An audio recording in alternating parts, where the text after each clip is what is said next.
person I don't know personally, I think, on there. And since we're such a small group, I'd love to hear kind of what you're interested in, if you want to talk.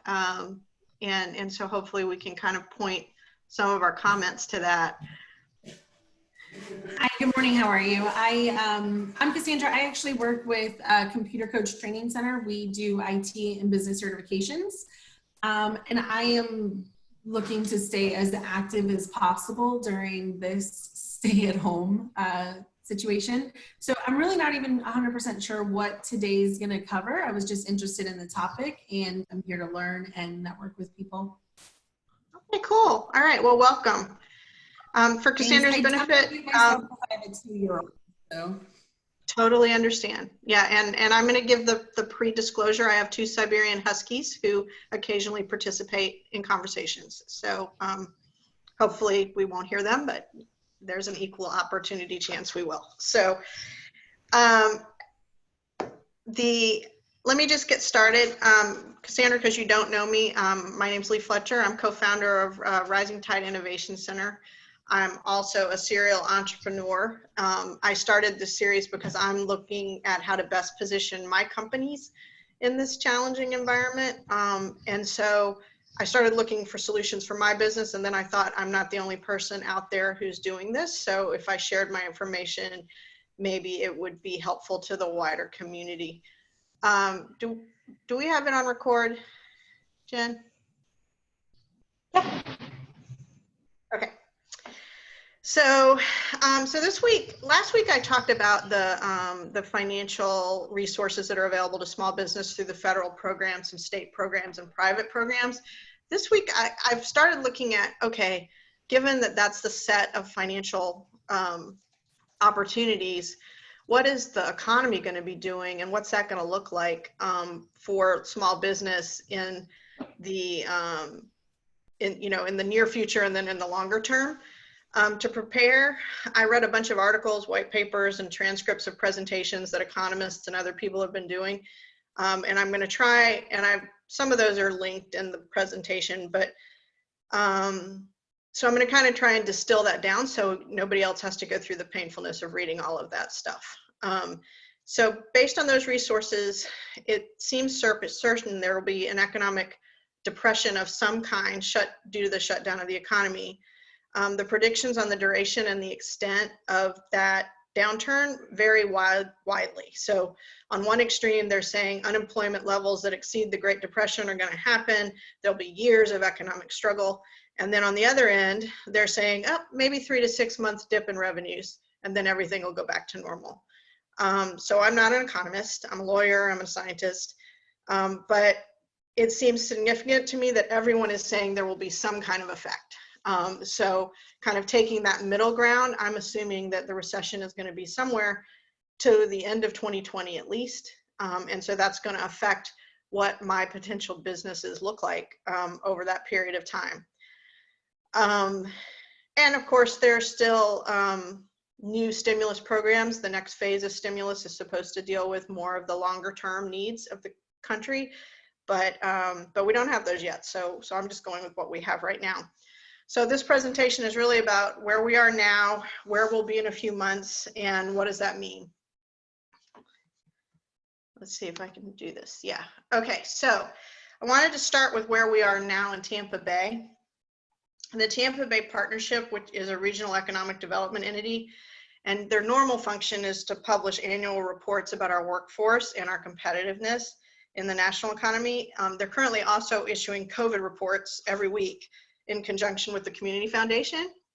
And these 2 slides that I have, this one and the next one, present their most recent data, which kind of puts us in context.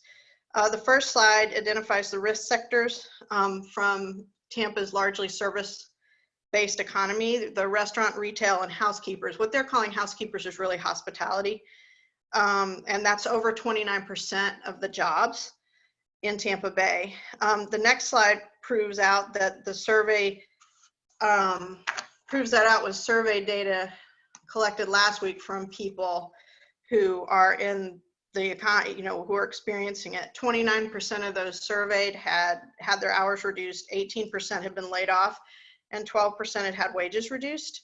The average Tampa Bay household with a layoff said that they were able to sustain their household for 19 days without the income that they had lost, and households with reduced wages said they could make it 28 days. So for all of those people, let's hope the stimulus checks actually do arrive quickly. But even for small businesses outside of food and beverage, hospitality, and retail, these numbers represent a significant reduction in the buying power of consumers in Tampa Bay. So that was something we have to keep in mind as you're talking about how businesses will recover. Nationally, consumer spending accounts for about 70% of the US economy. As shown in the first slide, Tampa Bay isn't alone in having a large segment of the workforce impacted by the pandemic. Nationally, the percentage is like 28.8%. As the news has been quick to report, there have been more unemployment filings in the last 3 weeks than any time since the federal government began tracking filings. The prior record was 695,000 in 1 week, and last week we hit 3.3 million filings in a single week. So this means this is going to be challenging. But eventually the economy has to recover. And so I thought maybe let's look at what happened in 2008, 2009 and see how things are the same and how things are different.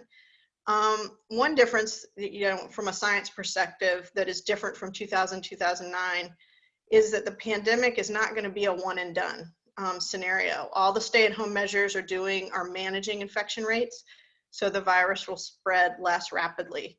If no measures were taken, the healthcare system would be overwhelmed and mortality rates would increase dramatically. But that being said, the virus isn't going to go away. So the stay-at-home orders will at some point be relaxed, but there still may be some restrictions about crowd gathering. It'll kind of be like the plague in the Middle Ages. It'll recur in periodic waves, likely leading to periods of increased restrictions to control outbreaks. And we're seeing that already start to happen in Japan and Korea, that they're hitting their second wave already. So the pandemic is going to affect life as we know it for years, unless a vaccine is successfully created. I will say that the World Health Organization said there are about 300 potential vaccines that are currently out under production. 3 are in human trials already, so hopefully that will happen quickly. But without a vaccine, approximately 70% of the population will eventually get the virus, although many will be asymptomatic. Once the virus reaches those levels, we get what's called herd immunity, and that breaks the outbreak cycle, so it has less dramatic peaks. By slowing it down to maintain the healthcare system, that process could take years. So anyway, that's one big difference. So this slide looks at what happened to the restaurant industry in 2007 to 2009. The upward trend of eating out was only temporarily disturbed in that economic downturn. However, in this case, the downturn for restaurants, because most of them are closed around the country, is already much more profound than what happened in 2007 and 2009. And the disruption could be cyclic, happening over and over again. A few other differences from prior recessions. In this case, the entire economy has been shut down. Before, it was either one geographic area or it was a limited number of industries like banking and real estate. Today, globally, not much is happening in the manufacturing area, and other sectors have slowed down. As we know, in the United States, the majority of American workers are now working from home. Most schools are closed. We're all being parents and workers at the same time. There have been limited availability for certain consumer goods, although those goods in high demand haven't had any real relationship to the items people really needed in the pandemic. But restaurants, bars, movie theaters, spas, salons, and areas of public gathering, including both public parks and spaces and privately owned spaces, are closed. In some areas, including ours, non-essential businesses are also closed. Some people have called staying at home cocooning, because family units are spending a lot more time together and doing household tasks that they used to outsource. But whatever you call it, it's a major adjustment, and there's a significant amount of worry in the United States about both personal health and safety and the economy, which has been borne out by a whole bunch of different surveys that I looked at. While the surveys differ, somewhere between a third and a half of the population reports being very concerned about COVID and its impacts on them personally, either financially or from a health perspective. So we also recognize that Americans are addicted to their smartphones and internet. This slide shows some data from Nielsen about the increase in media consumption between the third quarter of 2018 and the third quarter of 2019. The trend was increasing consumption, with a large portion of that consumption occurring on mobile devices. So this is just an interesting slide again from Nielsen about what's happened during the pandemic. And they only had data about South Korea, which is kind of odd, but that's what they had. And it showed a 17% increase in February over the prior year for TV. So we know that one thing that people are doing around the world during the pandemic is watching a lot more television. I didn't find any numbers on the US that are like definitive, but if the anecdotal evidence of conversations about Netflix series and Tiger King are any indication, many people are consuming a lot of media and therefore advertising while they're quarantined. They're also consuming a ton of data on COVID and doing a lot of searches that relate to what they should and shouldn't do about the virus to protect themselves and make decisions about their businesses, etc. I think, part of that is because this has kind of never happened in our lifetimes to understand what we're supposed to do. The pandemic has also spurred a lot of innovation. Around the world, 3D print manufacturers and medical professionals are collaborating to design and print ventilator parts, face shields, and protective equipment for use in hospitals. People are using open source software to analyze data to look for cures. Telehealth applications are being used to diagnose COVID, and biometric scanning is being used to complete disease surveillance. Artificial intelligence is being used to identify infectious disease outbreaks and related social unrest by monitoring online reporting and communication. And chatbots are screening patients for COVID symptoms, and drones and robots are being used in a lot of ways to combat the disease around the world. Millions of people have found out that they really can work from home using existing technology. And banks and retailers have rolled out digital services in record time. That's a lot of change in a very brief period, and it's being delivered to a population that has already had all of their routines disrupted and is generally kind of categorized right now as fearful. So from a psychological standpoint, the disruptive impact of all of those changes, whether good or bad, is kind of amplified. So one of the things that a lot of the articles that were talking about post-COVID economy focused on was how are things going to change technologically as a result of what we've done to kind of deal with the virus. So, again, like I said, the articles talk a lot about post-COVID, and I think that's a little bit of a misnomer because it's not really going to just be finished one day. It's going to take a while for this to work through the system. But assuming that by post-COVID, they mean the end of the first wave of the viral infection, there's a lot of things that will be different. And nobody is suggesting that we will go back to pre-COVID kind of operations as normal. So consumption patterns, supply and delivery channels, and even fundamental values may have shifted in the last 30 days. The old adage is that it takes 30 to 60 days to change a habit. We have hit that mark right now. So on this slide, I list the technology changes that writers across the political spectrum have suggested will become a permanent part of the consumer experience in the United States. The top one is really telehealth or virtual doctor visits, which were beginning to occur prior to the pandemic and have escalated rapidly in many urban areas around the world and in some very rural places. Basically, having a doctor appointment over the phone is now possible. The benefits to consumers are high: less time in waiting rooms and less exposure to disease. But the insurance aid industry is not caught up yet on figuring out how to track visits when those visits aren't physical. So that's kind of going to be an interesting tweak as we go along in the economy. Remote work. Now that corporate America has been sent home, basically the trend toward remote work will probably accelerate because it's less expensive than office rental, and it's more flexible if you're going to scale your labor needs over time. E-commerce grocery shopping. Here's another one. Before the pandemic, 4% of consumers were using grocery shopping online.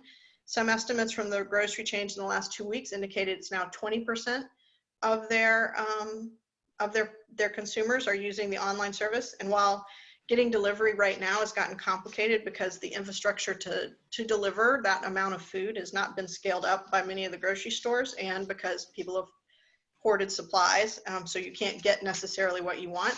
And that may turn some consumers off long-term to the process. The majority of writers think that the grocery shopping online will continue for large numbers of people. E-commerce is also generally expected to expand even further. It was the SARS epidemic in China in 2003 that led to the rapid growth of Alibaba e-commerce platform. And so they're predicting that this pandemic will have a similar effect globally, kind of creating even more market share for the large platforms for e-commerce. Another interesting effect of the pandemic is that, and this is kind of from a marketing standpoint, that due to limited supplies, people have had to leave the brands that they really like and have tried some other brands. There's a lot of thought in the marketing industry about whether that will decrease brand loyalty over time and whether that will give new competitors a greater advantage post-COVID to come in with alternative products for people. Digital banking. More and more consumers are using phone apps to deposit their funds and digital wallets to spend funds. This may ultimately lead to wider spread of cryptocurrency, although attempts so far to assert that regulatory language into the stimulus bills has not been successful. In some ways, digital banking is really an entree into the use of other digital financial services. Mortgages and loans are moving online for application, processing, and remote closing using online notaries. And then finally, the last one I want to mention is online education and networking, which we're doing right now. With every live trade conference and continuing education event canceled in the country, that as far as I know, many providers have moved online to do those things. Virtual conferences cost less to attend, and tuition for online courses can be lower, comparable to in-person physical university attendance, because the overhead costs are lower.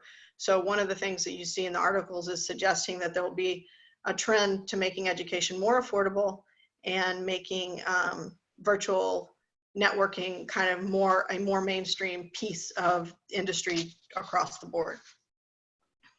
But that's not all. What else may be different? Here are some other changes that were predicted that aren't exactly technology. One, germophobia. Aside from making hand sanitizer companies one of the best bets in the stock market, consumers' heightened awareness of germs and viral transmission may slow the transition back to kind of normal, quote unquote, patterns of restaurant, bar, and retail use after the safer at home restrictions are lifted.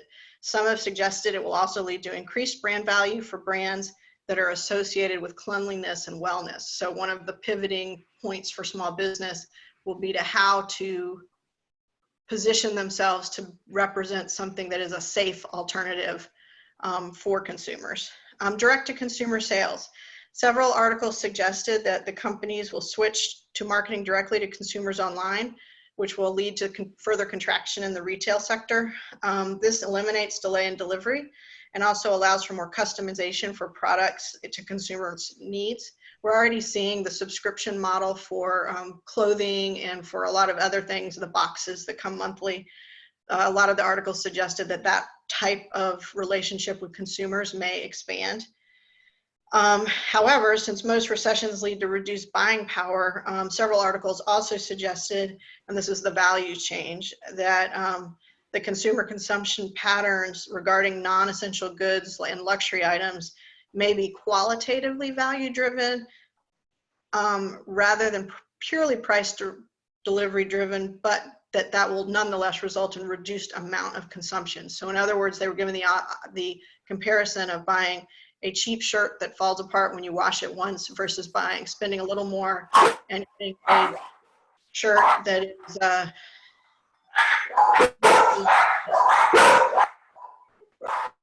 yeah, there we go. Those are Tina's dogs. Using a, getting a shirt that is a higher quality costs a little bit more, but you can use it for a longer period of time. Along the same lines, as fewer consumers are visiting sticks and bricks locations, the physical locations of stores, retail and even grocery may rely more heavily on augmented or virtual shopping experiences to replace that in-person experience, because surveys do show that people still do like to shop. They like to have the experience of going in and touching and feeling things.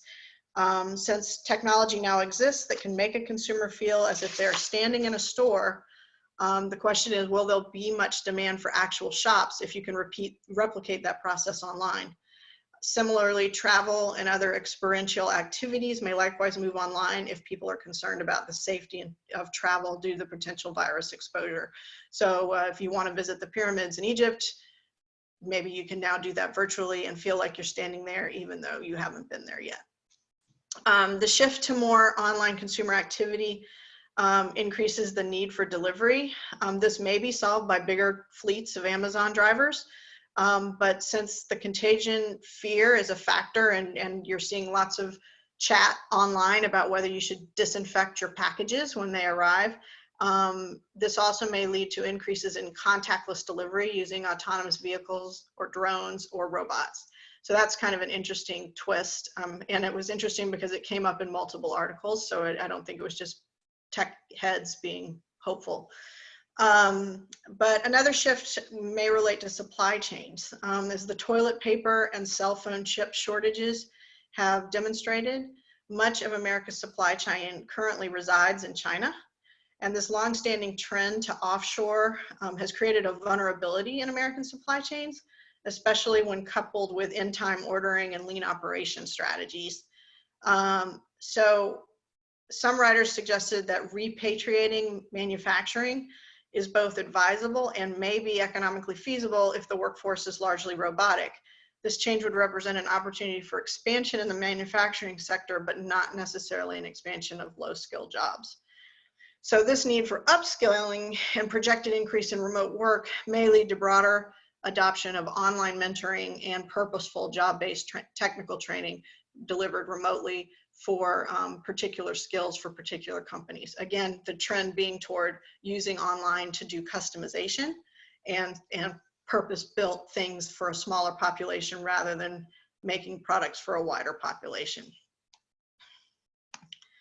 So, since the recession is really going to be fueled by the loss of consumer spending power, many of these changes that I just talked about are going to play out first in the commerce sector of the economy. First, consumers who went online to shop as a result of COVID may stay online and return to a lesser degree to shopping in person.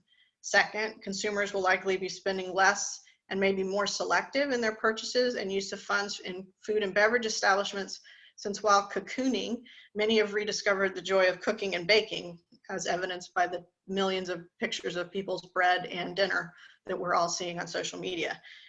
Third, retailers that cannot adapt to these new sales and delivery models will probably go out of business, which will lead to a contraction in the number of providers, but will also lead to giving a lot more power to large providers like Amazon. Whether that is good for competition and delivery of more products to consumers is unclear, because Amazon does aggregate small business products, but it is a question. Okay, and this is just an interesting data point that I wanted to kind of throw out there. This data was collected by WARC, which is an organization that tracks marketing and advertising effectiveness. In the last month, over 60% of consumers have said they are either uncertain or believe that advertisers should not be advertising as normal as a result of COVID. Follow-up questions in the survey indicated that the majority of people who thought advertisers should or possibly change messages were looking for messages that explain how the advertising company was reacting to the pandemic. I think this underscores how completely disruptive the pandemic has been, and it also goes to that point about how businesses position themselves to be responsive to and protective of the health and safety of consumers. Okay, so bottom line, post-COVID, again, whatever that means. there are probably going to be economic winners and economic losers. This is my list. No, this wasn't collected in any one place, but this is kind of what I saw across the articles. The large-scale online retailers and service providers, or anybody that's market dominant and can deliver via technology, they'll probably continue to grow. Biotech, security, and healthcare suppliers will be able to leverage the innovations that have happened during the pandemic and use that as a basis for growth. And I think, based on what I'm reading, I think the next phase of stimulus will probably have a lot of money in it to rebuild infrastructure for transportation and communications. So I think that, may support the construction industry, which would be great. Because otherwise, I think because of what's on the list on the other side, they may have some problems as well. The other on the loser list, retail and restaurants, as we talked about already, commercial real estate and single family home builders, again, more because consumers don't have the money to spend and small businesses don't have the money to spend. And then the energy sector, simply because there's been so much fluctuation in oil and gas prices that they're losing market share rapidly and having to retool in the midst of this pandemic as well. So what does this mean for your business? This is what I boiled this down to. Basically, the growth strategy needs to have an online component, and the strategy may include direct-to-consumer marketing of products and services. I think investing thought into how to communicate your cleanness or healthiness, or how you help people achieve, those goals in the context of your product or service is going to be time well spent. I think there's going to be room to grab market share if consumers are less loyal to their typical brands. So there is an opportunity for disruption in kind of traditional segments across food and retail and other things where people are really typically brand loyal. Customization and niche products may be the only way to compete with mass online retailers, because you won't be able to compete on price, because the bigger they get, the more they control the pricing. However, if you are able to provide a niche product or a very customized product, consumers may be willing to pay for that special touch more than they'll preferring that over just something that's generally available. I think all businesses should look at the delivery mechanisms to see if they can achieve a competitive advantage using innovative delivery techniques. This is essentially the expansion of the concept of restaurants switching to takeout and delivery over in-house dining. That may become permanent components of restaurant businesses, simply because it's an alternative to the in-house when the in-house can't happen.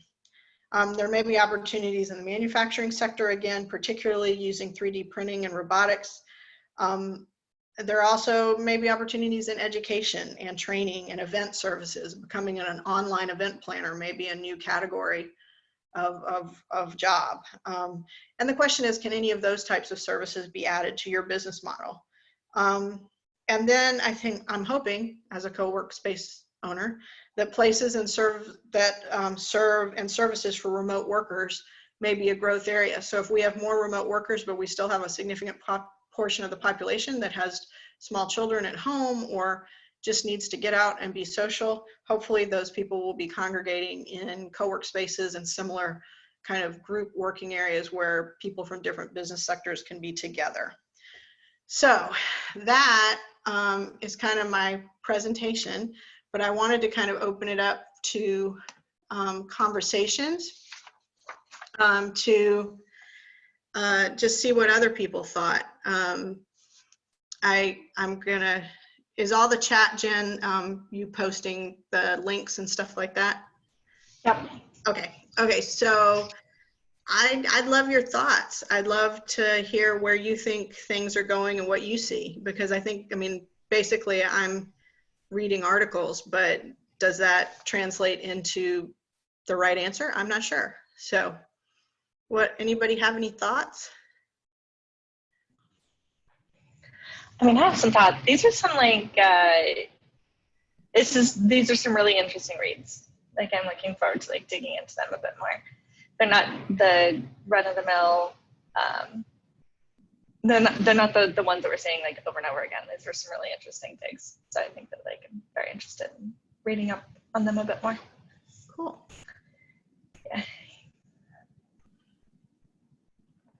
I mean, I have some other thoughts, but it doesn't have to be us. I know. If nobody else has thoughts, though, please share. Or if not, we can end. Cassandra, Marie, Louise, and give you a chance to. I know, Louise, you just joined us a bit late. I did. And Marie. Sorry, I'm trying to stay muted because it's quite loud in my house and I don't want to disrupt. I found like Jen said, it's not what you're hearing on the news. It's definitely a different perspective on some of the things that have been going on. So I definitely found it to be interesting from my standpoint, where for what I do for a living, you know, we're seeing the effect on those that are losing their jobs. You know, there's far less in the tech industry that we're seeing that are losing their jobs because that's an industry that has figured out how to adapt, but it's obviously those that were, for the most part, I think the biggest numbers are individuals who were already not financially stable, and they're being affected the most, which is, you know, really unfortunate. But the effect on the businesses, I don't think we're going to really see how deep this goes for a little while because, you know, even with the stimulus payments and everything that are supposed to be coming out, I think it's going to be a much longer picture before we see how this really plays out. Yeah, no, I agree. I mean, I think that's the thing as a business owner, I was saying to, I have different businesses, but my staff in the labs, I was saying, you know, this is kind of a day by day thing. And, you know, staff looks to management to say, okay, so what's going to happen now? And I can say what's going to happen today. Like that's about as far as I can go, maybe 2 days out. And then the next thing happens and you try and pivot to deal with that. So I think that's the biggest challenge of this, is that there really isn't a roadmap for any business. And, you know, you make decisions. I mean, I'm a huge user of food delivery because I don't normally cook, although I've been cooking more like everyone else in America, I think. But and a lot of the restaurants that are kind of my go-tos have made the decision not to do delivery. So they've made the decision just to shut down. And then there are other restaurants, and of course the larger chains are doing the delivery because they have the depth and the resources to be able to support that. And they're doing it, a lot of them said they're doing it for brand continuity more than anything else, so that people continue to see the brand out there. I think that's the biggest risk for small business, is if you're not out there, like how do you get back? How do you remind people when you do come back that you're there? And that's a challenge. My dogs used to go to daycare before daycare got closed because they're really loud and, you know, they need daycare. Anyway, that's a personal issue.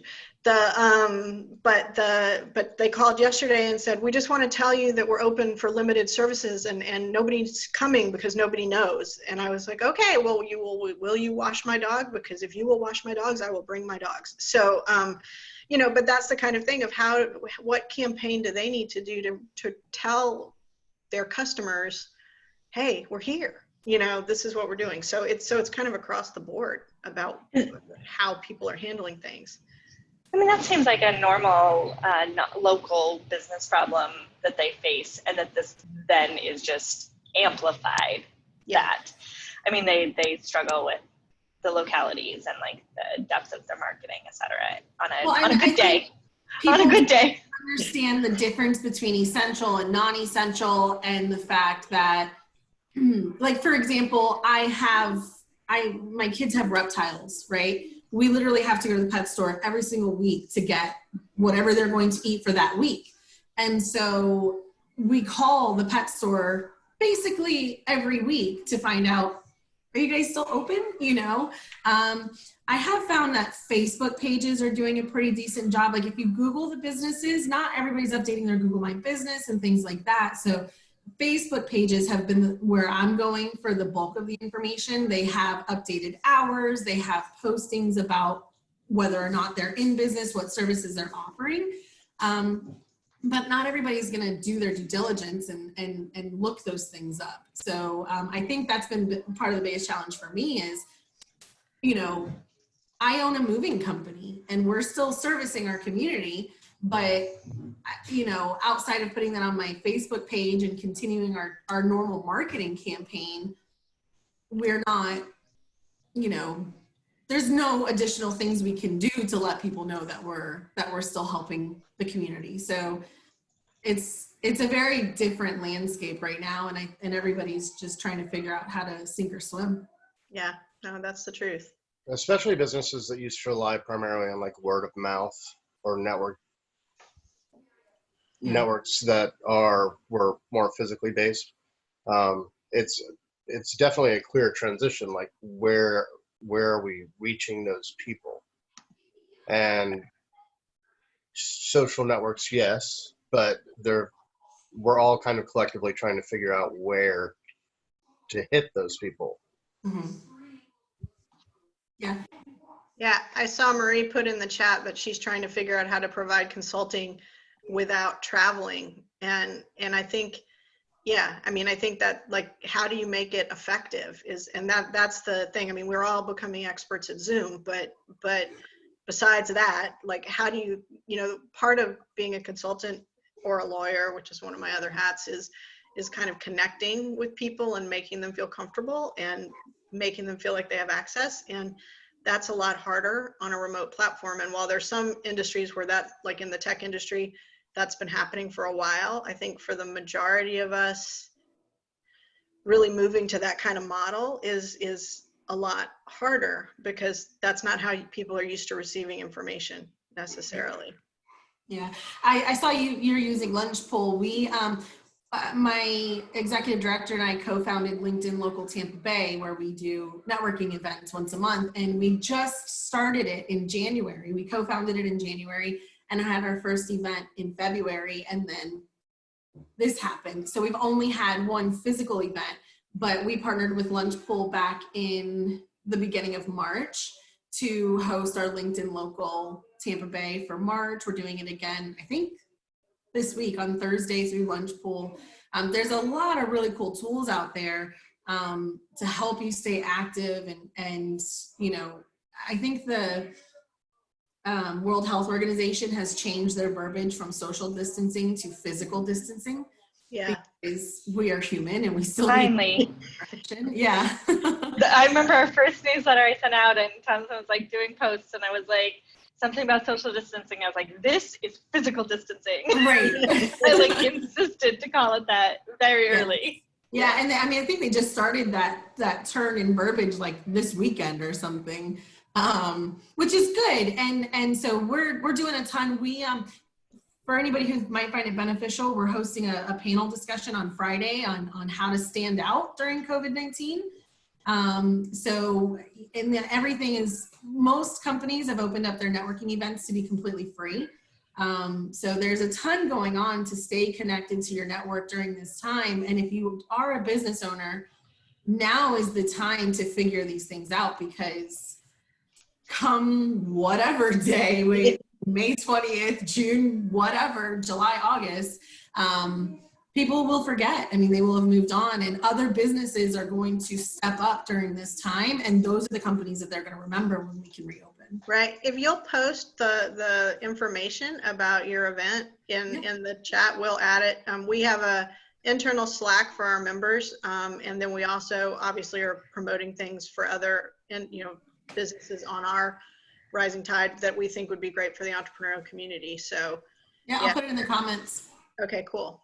So that, that's just part of, I think getting better at it and getting better at it quickly is key. That's kind of going to, and that's what I was saying last week. I was saying that choosing like your potential financial resources to recover, is a lot about your growth strategy and about your planning.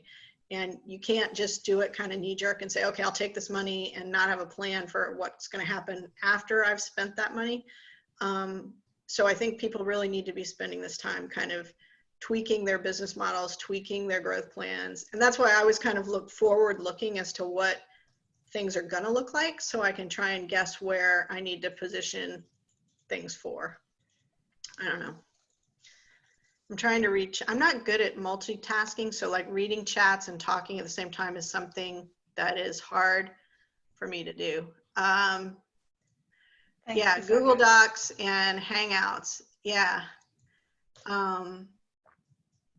See, I have to learn a lot more technology. That's what this whole thing, you know, lawyers are dinosaurs. Like we're the last people to learn technology.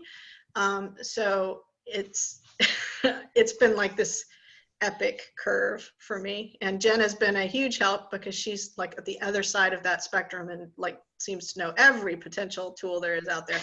So she keeps saying, and now do this, and now do this, and now do this. And I'm like, I can't learn anymore. I'm maxed out. But it is important. So Maria, I've got Google Hangouts on my list of things I've got to understand and do. I've just never done one. So I've got to do it. You know, that's the. You'll start offering virtual consultations after this or during this. Yeah, I already am. Yeah, because I'm home and yeah, I've been doing virtual client meetings now for 2 weeks. And it's interesting. It's one thing when you do it with your existing client base. It's another thing entirely when you're making that connection initially. You know, yeah, my big question is like there's this concept of like makers versus manager time, right? So like what I've lived off this for a very long time, the very old Paul Graham blog about it, you know, in terms of like breaking up your day into these hour-ish increments versus being able to spend, you know, an hour and 17 minutes like for whatever arbitrary number that like it might take you to like actually read a document or a contract or something that you might need, or for those of us who are reading or preparing or sort of like designing whatever creative piece that might be. That's I think like my biggest like thumbs down to this style of working. Is that like not all of us like time blocking like that doesn't always work for everyone. Yeah. And that like for the sheer number of meetings, in order to get that social connection and in order to treat your clients right, you're like much more willing to say, yeah, like let's talk at 3. I don't have anything scheduled. And like you look at your calendar in these moments. And previously people were far more willing to just accept that your calendar, like you could, you know, you could offer something on Thursday and like that was kind of what it was. But like now with the way that we do these like hour-ish increments, it can be very detrimental to like many, you know, to go from one to the other, to the other, to the other, to the other for 6 or 7 hours in a day. And then like actually leaving room for productivity and teaching people that skill of like time management, because it's seemingly very accessible for us to just jump on Zoom, right? It was a whole different story if you had to give yourself buffer to like travel from one location to another location, or you're, you know, planning these things out. But now it's just like, hey, let's just jump on Zoom real quick. Yeah, I mean, and there's pluses and minuses to that. So I think, you know, lawyers, we're used to measuring our time in 6-minute increments. That's how we bill. So, yeah, can you imagine 25 years of 6-minute increments? Let me just tell you. Yeah.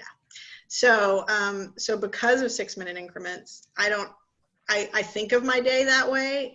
But it has been true that I have spent more time in the talking phase than I used to spend. You know, what used to be a 3-minute phone call becomes a minimum of a 15-minute Zoom, because partially just because you want to catch up with people and understand what's going on with them because you haven't seen them and, you know, whatever.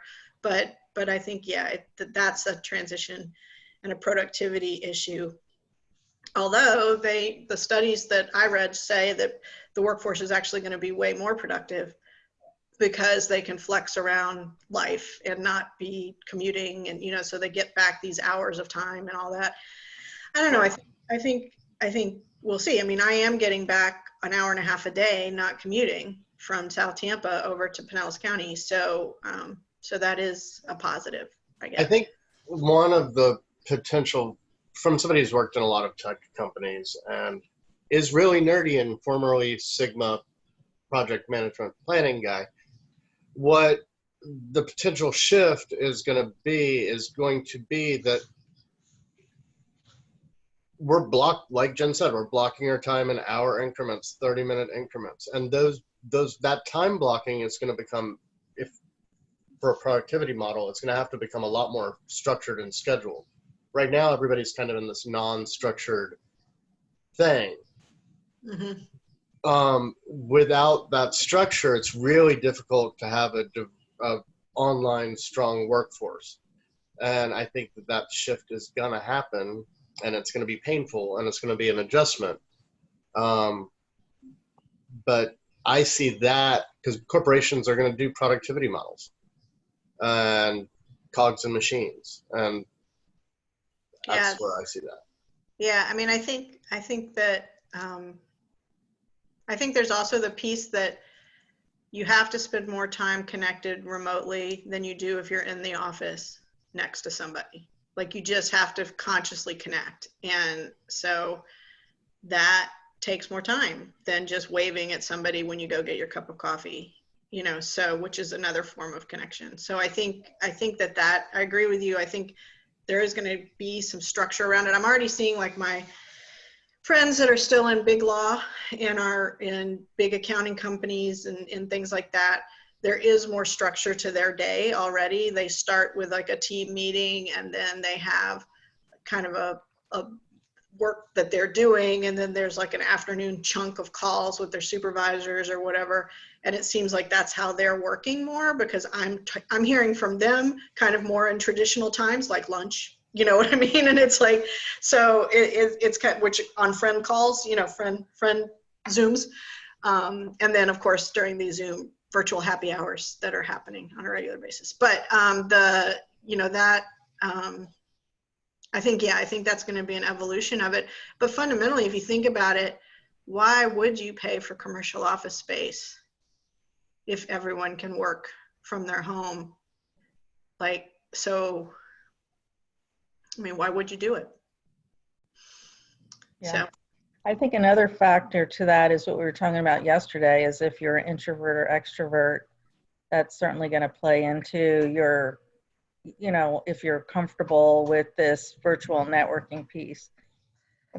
The other comment I wanted to make was this morning I had heard, and I don't know, Lee, if you mentioned this or not, but as part of pivoting into recovery, what they're seeing or reporting is in Asia, they're seeing, or in China, I believe it was, 90 cases of people who had corona who recovered are now showing that they have corona.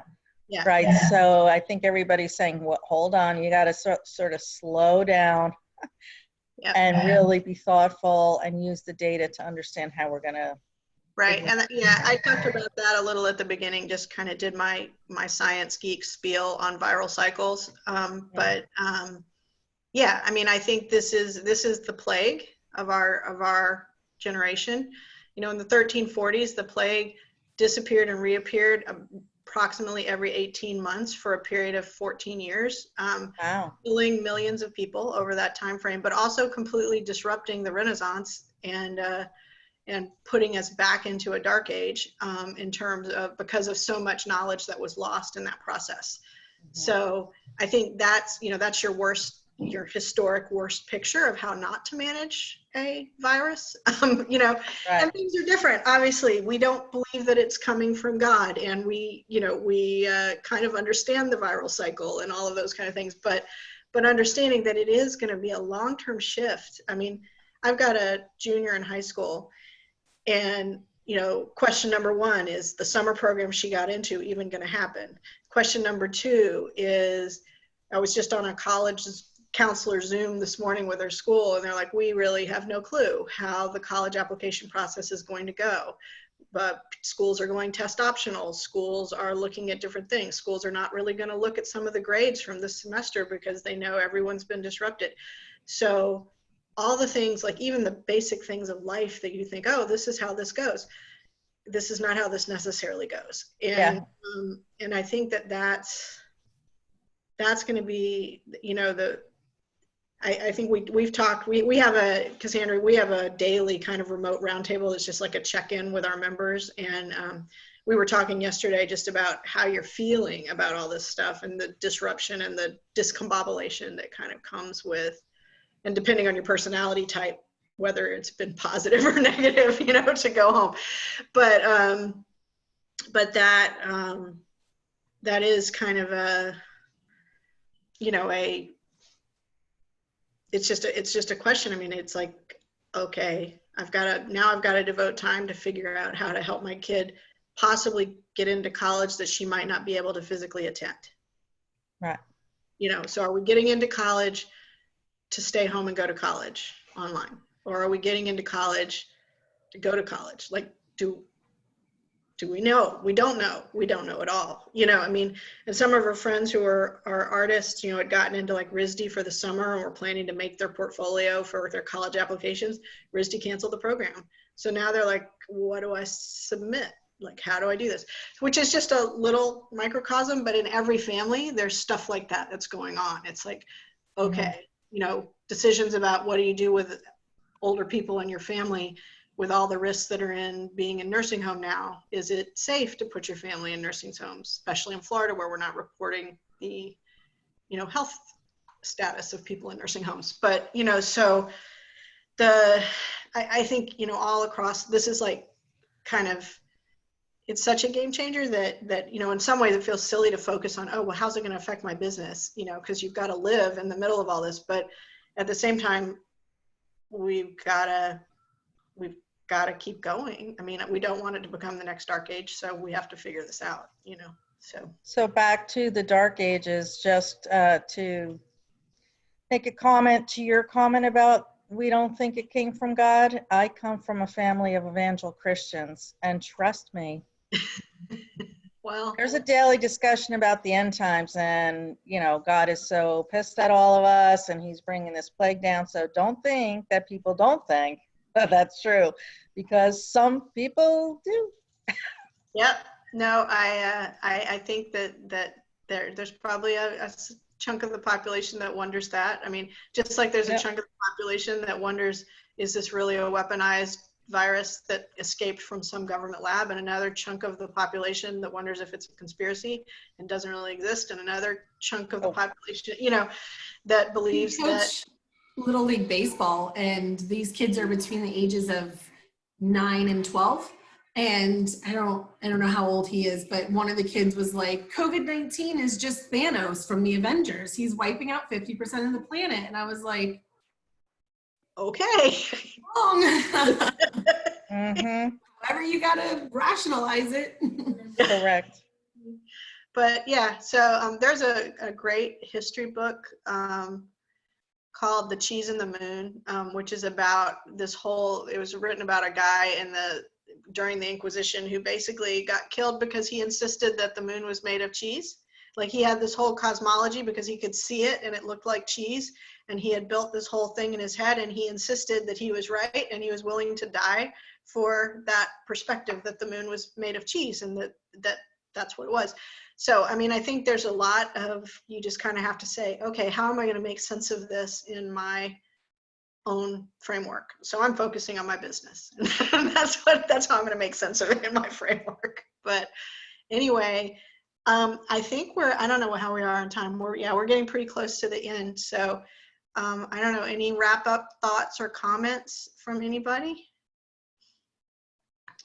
I have to run. I'm jumping on my 1 hours. Your 1 hours.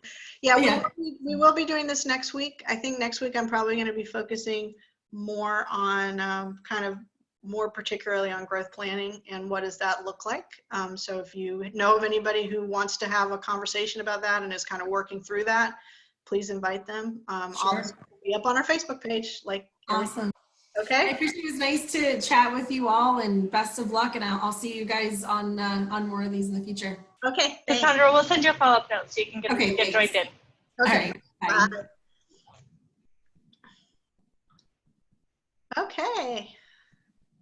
So Marie dropped off. All right, guys. That was fun. I'll Good see job. you. I'll see you Okay. later.